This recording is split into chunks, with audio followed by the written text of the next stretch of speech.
Ankleshwar ST ડેપોના platform number 8 ઉપર bus park કરતા ડ્રાઈવરને અપશબ્દો ઉચ્ચારી 3 વિદ્યાર્થીઓ માથાકૂટ કરી માર માર્યો.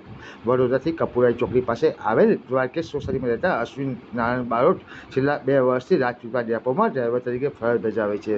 જેઓ ગતરોજ રાજપીપળા ડેપોમાંથી બસ નંબર GJ18Z73 મુસાફરોને લઈને અંકલેશ્વર ખાતે જવા નીકળ્યા હતા. જેઓ 4:15 વાગે અંકલેશ્વર એસટી ડેપોના પ્લેટફોર્મ નંબર 8 ઉપર બસ પાર્ક કરી ઉતરી રહ્યા હતા. તે દરમિયાન 10 જેટલા વિદ્યાર્થીઓ આવી અપશબ્દો ઉચ્ચારી રસ્તામાં અમો હાથ ઊભો કરીએ તો કેમ બસ ઊભી નથી રાખતા. જતીન કુમાર રમેશ વસાવા, હિતેન્દ્ર કુમાર શશિકાંત વસાવા તેમજ દીપક કુમાર સના વસાવાએ ડ્રાઈવરને ટીક્કા-પાટુનો માર મારી ચાલુ ફરજ દરમિયાન જાનથી મારી નાખવાની ધમકી આપી જતા મારામારી અંકલેશ્વર એ ડિવિઝન પોલીસે ગુનો નોંધી વધુ તપાસ હાથ ધરી છે.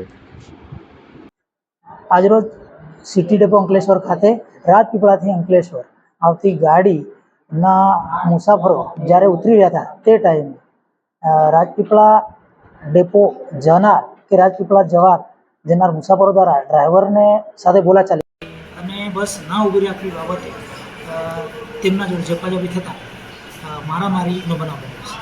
સદર બનાવ બાબતે તાત્કાલિક સ્થળ પર અમારા ટીસી સુપરવાઇઝર જઈ અને ડ્રાઈવરને છોડાવે છે અને એમને ઈજા થતાં 108 દ્વારા એને હોસ્પિટલમાં સારવારથી દાખલ કરવામાં આવે છે.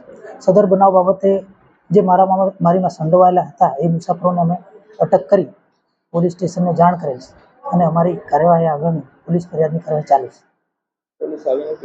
હા, પોલીસ આવી અને એમને લઈ ગઈ છે અને કાર્યવાહી પ્રગતિમાં છે.